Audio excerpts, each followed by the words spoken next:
அல்ஹம்துலில்லா அல்ஹம்துலில்லா அல்ஹம்துலில்லா. கிட்டத்தட்ட 15 மாதம் 467 நாட்களுக்கு பிறகு அந்த காசாவுடைய பகுதியிலே யுத்த நிறுத்தம் ஏற்பட்டிருக்கிறது. இது சம்பந்தமான கைச்சாட்டு நேற்று இரவு கட்டாரிலே நடந்திருக்கிறது. 2 நாடுகளும் இதற்கு சம்பந்தம் தெரிவித்திருக்கிறார்கள். இந்த யுத்த நிறுத்தம் காரணமாக காசாவுடைய சிறுவர்கள் சந்தோஷத்திலே குதூகலிப்பது, சுஜூத் செய்யக்கூடிய காட்சிகள் சோசியல் மீடியாவில் வைரலாக பரவி கொண்டிருக்கின்றன. இதை பற்றி தான் இந்த பதிவில் தெளிவாக பார்க்க இருக்கிறோம்.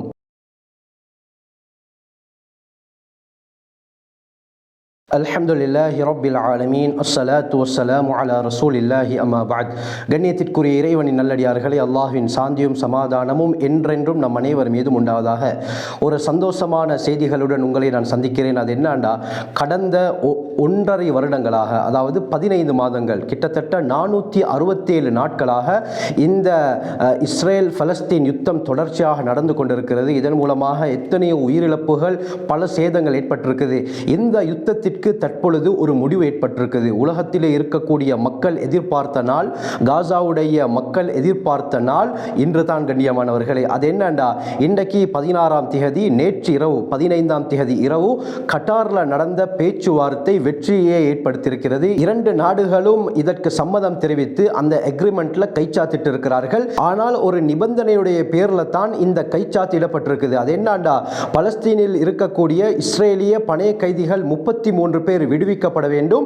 இதற்கு பகரமாக இஸ்ரேல் 1000 அப்பாவி பலஸ்தீனிய மக்களை விடுவிக்க வேண்டும் என்ற உடன்படிக்கை அடிப்படையில் தான் இந்த கைச்சாத்திடப்பட்டிருக்கிறது. அருமையானவர்களே, இந்த காசாவிலே வாழக்கூடிய மக்கள் இந்த 15 மாதங்கள் 467 நாட்கள் எந்த அளவுக்கு கஷ்டப்பட்டிருக்கிறார்கள் என்று எங்களுக்கு தெரியும். இதை பற்றி சுருக்கமாக நாங்கள் பார்க்கும் பொழுது, இந்த 1.5 வருடமாக நடந்த யுத்தத்தில் காசாவிலே 10,000 பேர் காணாமல் போயிருக்கிறார்கள். 97,166. இன்னொரு ரிப்போர்ட் அடிப்படையில் 1,12,000 பேர் படுகாயம் அடைந்திருக்கிறார்கள். உடல் உறுப்புகள் அப்படியே துண்டிக்கப்பட்டிருக்கிறது. 41,870 பேர், இன்னொரு ரிப்போர்ட்ல 46,000 பேர் காசாவிலே மரணம் அடைந்திருக்கிறார்கள். இந்த 46,000 பேர்ல அதிகமாக கொல்லப்பட்டது குழந்தைகளும் பெண்களும் தான். 16,756 குழந்தைகள். இன்னொரு ரிப்போர்ட்ல 20,000 விட அதிகமான குழந்தைகள் இந்த யுத்தத்தில் கொல்லப்பட்டிருக்கிறாங்க. 11,346. இன்னொரு ரிப்போர்ட்ல 15,000 விட அதிகமான பெண்கள் இந்த யுத்தத்திலே கொல்லப்பட்டிருக்கிறார்கள். காசாவில் இருக்கக்கூடிய மக்கள் தொகையில 55 பேருக்கு ஒருவர் வீதம் இந்த யுத்தத்தில் கொல்லப்பட்டிருக்கிறாங்க. காசாவில் 2.1 மில்லியன், அதாவது 21 லட்சம் மக்கள் இருக்கிறாங்க. இதுல 96% விட அதிகமானவர்கள் சாப்பாடு இல்லாமல் பட்னியிலே இருக்கிறார்கள். 2,000 விட அதிகமான மஸ்ஜிதுகள், பள்ளி வாயில்கள் தரைமட்டமாக்கப்பட்டிருக்குது. மருத்துவமனை, காசாவில் இருக்கக்கூடிய ஒரு ஹாஸ்பிட்டல்ல இருந்து இஸ்ரேலிய படைகளால் உருவாக்கப்பட்ட 7 புதைக்குழிகள்ல இருந்து 520 உடல்கள் மீட்கப்பட்டிருக்கின்றன. 10,000 பிளஸ், கிட்டத்தட்ட 10,000 பேர் இஸ்ரேலிய சிறைகளில் கடுமையாக சித்திரவதை செய்யப்பட்டிருக்கிறாங்க. இந்த 10,000 பேரும் அப்பாவிகள், எந்த ஒரு தவறும் செய்யாதவர்கள். இவர்களை பலவந்தமாக பிடித்து கொண்டு போய் அந்த இஸ்ரேலிய கடூழிய சிறையிலே வைத்து சித்திரவதை செய்யப்பட்டு கொண்டிருக்கிறார்கள். 3,300 விட அதிகமான அப்பாவிகள் எந்த ஒரு விசாரணையும் இல்லாமல் பலவந்தமாக பிடித்து கொண்டு போய் அந்த இஸ்ரேலிய சிறையிலே அடைக்கப்பட்டிருக்கிறாங்க. இந்த காசா மக்கள்ல 75%, அதாவது 17 லட்சம் பேர் தொற்று நோயினால் பாதிக்கப்பட்டிருப்பதாக ரிப்போர்ட் சொல்லுது. இதுல குறைஞ்சது 3,50,000 பேர்களுக்கு வெளிநாட்டு சிகிச்சை கொடுக்க வேண்டிய கட்டாயத்தில் இருக்கிறார்கள். இதுல 10,000 பேர், குறைந்தது 10,000 பேர்களுக்கு கேன்சர் நோய் ஏற்பட்டிருக்குது. 15,000 பேர் காயமடைந்தவர்கள். இந்த காயத்துக்கு மருந்து வெளிநாடுகளில் தான் இருக்குது. அதனால இவர்கள் கட்டாயம் வெளிநாடுகளுக்கு கொண்டு போக வேண்டியவர்கள். ஆனால் கொண்டு போக முடியாமல் இந்த காசாக்குள்ளால் இவர்கள் கஷ்டப்பட்டு கொண்டிருக்கிறார்கள். குழந்தைகள் சாப்பாடு இல்லாமல் இலை குலைகளை சாப்பிடக்கூடிய காட்சிகளை நாங்கள் பார்க்கிறோம். இப்படி தொடர்ச்சியாக 15 மாதங்கள் 467 நாட்கள் காசா மக்கள் கஷ்டப்பட்டு கொண்டிருந்தார்கள். இவர்கள் எத்தனையோ தடவை அல்லாஹ்விடத்திலே துஆ கேட்டிருக்கிறார்கள். அல்லாஹ் இவர்களுடைய பொறுமைக்குரிய கூலியை தற்பொழுது கொடுத்திருக்கிறான். தற்பொழுது இந்த 1.5 வருடங்களாக நடந்த யுத்தம் முடிவுக்கு வந்திருக்கிறது. கண்ணியமானவர்களே, இந்த சந்தோஷத்தின் காரணமாக காசாவிலே இருக்கக்கூடிய குழந்தைகள் சந்தோஷத்தால் துள்ளி குதிக்கக்கூடிய காட்சி, அல்லாஹு அக்பர் என்று தக்பீர் சொல்லக்கூடிய காட்சி சின்ன சின்ன பிள்ளைகள் இதன் காரணமாக சுஜூத் செய்யக்கூடிய, சந்தோஷத்தின் காரணமாக சுஜூத் செய்யக்கூடிய காட்சிகள் சோஷியல் மீடியாவில் வைரலாக பரவி கொண்டிருக்கிறது. அந்த வீடியோக்களை நீங்கள் பார்க்கறதுக்கு ஆசைப்பட்டால் என்னுடைய வாட்ஸ்அப் சேனலுடைய லிங்கை நான் கீழே டிஸ்கிரிப்ஷன் புக்ஸில் தருகிறேன்.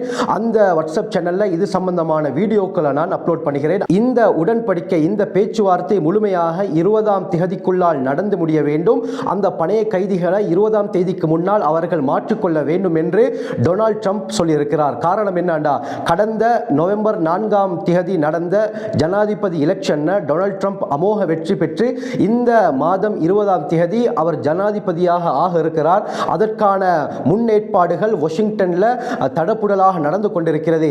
இவர் பதவியேற்பதற்கு முன்னால் இந்த விடயங்கள் முழுமையாக நிறைவு பெற வேண்டும் என்று உத்தரவு போட்டிருக்கிறார்.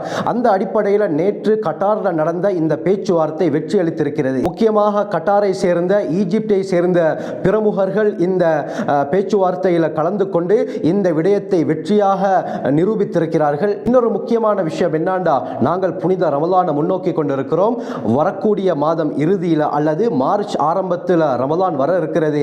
இந்த காசாவுடைய மக்கள் போன ரமலானாக இருக்கலாம், போன ஹஜ் பெருநாள், நோன்பு பெருநாளாக இருக்கலாம், அவர்கள் பயந்த நிலையில் தான் அதை கழித்தார்கள். நிம்மதியாக நோன்பு பிடிக்கல, நிம்மதியாக அந்த ரமலான் அதாவது நோன்பு பெருநாளையோ ஹஜ் பெருநாளையோ கொண்டாடல. எந்த அளவுக்கு என்று சொன்னால், ஒரு குழந்தை பேசக்கூடிய காட்சி இன்று ஞாபகம் வருகிறது. அந்த குழந்தை என்ன சொல்லுதுண்டா, சென்ற வருடம் அதாவது யுத்தத்துக்கு முன்னால் நடந்த அந்த பெருநாள் அன்று எங்களுடைய தந்தை உயிரோடு இருந்தார், எங்களுக்கு எல்லா விடயத்தையும் வாங்கி தந்தார், புதிய புதிய ஆடைகளை வாங்கி தந்தார், பெருநாள் அன்று கடைக்கு கூட்டி போய் ஸ்வீட்ஸ் போன்ற விடயங்கள் எல்லாம் வாங்கி தந்தார். ஆனால் இந்த பெருநாளுக்கு எங்களோட வாப்பா எங்கள்கிட்ட இல்லை, எங்களோட வாப்பா எங்களுடைய தந்தை எங்களிடத்திலே இருந்திருந்தார், இந்த பெருநாளை நாங்கள் சந்தோஷமாக கொண்டாடி இருப்போம். காரணம் என்ன, இந்த யுத்தத்திலே அவர் ஷஹீதாக்கப்பட்டிருக்கிறார், அதனால் எங்களுடைய தந்தை இந்த ரமலான் இல்லை என்று அந்த சின்ன பிள்ளை சொல்லக்கூடிய காட்சி இன்றும் ஞாபகம் வருகிறது. கண்ணியமானவர்களே, இதே போல ஏராளமானவர்கள் சொல்லக்கூடிய விஷயங்கள் தான். எங்களுடைய அப்பா சென்ற பெருநாள் அன்று இருந்தார், இந்த பெருநாளுக்கு இருக்கல்ல, எங்களுடைய தாய் இருந்தார், என்னுடைய சகோதரன் இருந்தார், என்னுடைய தம்பி இருந்தார் என்று ஒவ்வொருவரும் சொல்லக்கூடிய காட்சிகளை நாங்கள் கேள்விப்பட்டிருக்கிறோம். ஆகவே சென்ற ரமலானாக இருக்கலாம், சென்ற நோன்பு பெருநாள், ஹஜ் பெருநாளாக இருக்கலாம், நிம்மதியற்ற நிலையில், ஒரு அச்சம் கலந்த நிலையில் தான் அவர்கள் இந்த ரமலானையும் கழித்தார்கள், நோன்பையும் பிடித்தார்கள், பெருநாளையும் கொண்டாடினார்கள். ஆனால் கண்ணியமானவர்களே, இந்த ரமலானையாவது அவர்கள் நிம்மதியாக கழிப்பதற்கு நாங்கள் அல்லாஹ்விடத்திலே துஆ செய்ய வேண்டும். ரமலானை நாங்கள் எதிர்நோக்கிறோம். கண்ணியமானவர்களே, முழு உலகத்திலே வாழ்ந்த முஸ்லிம்களையும் தாண்டி அந்நிய சகோதரர்கள் இந்த யுத்த நிறுத்தத்துக்காக வேண்டி எத்தனையோ பேனர்களை பிடித்தார்கள், எத்தனையோ எம்பசிகளுக்கு முன்னால் போராட்டங்களை நிகழ்த்தினார்கள். அமெரிக்காவிலும் கூட அதிகமான அமெரிக்கர்கள் அந்த வெள்ளை மாளிகைக்கு முன்னால், அரச இடங்களுக்கு முன்னால் போராட்டங்களில் ஈடுபட்டார்கள்.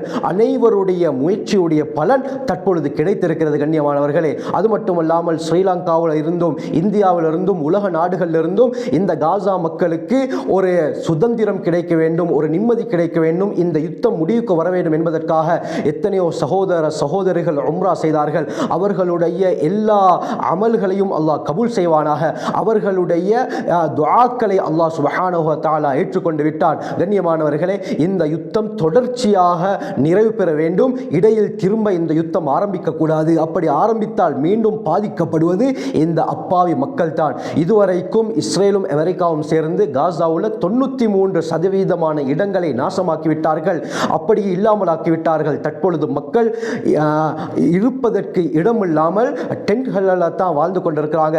அந்த டென்ட்கள் இருக்கக்கூடிய பகுதியிலும் இஸ்ரேல் என்ன வான் தாக்குதல் ஏற்படுத்தி அதன் மூலமாக போன ஒரு 10 நாளைக்கு முன்னால் ஒரு 60 அல்லது 70 பேர் கொல்லப்பட்ட காட்சிகளை நாங்கள் பார்த்தோம். இந்த யுத்தம் தொடர்ச்சியாக ஒரு முடிவுக்கு வர வேண்டும். அல்லாஹ் சுப்ஹானஹு வ தஆலா இந்த காசா மக்களுக்கு அவனுடைய உதவிகளை இறக்குவானாக. அந்த காசாவிலே எத்தனை பேர் நோய்களால் பாதிக்கப்பட்டிருக்கிறார்களோ அவர்களுக்கு அல்லாஹ் பூர்த்தியான ஷிஃபாவை கொடுப்பானாக.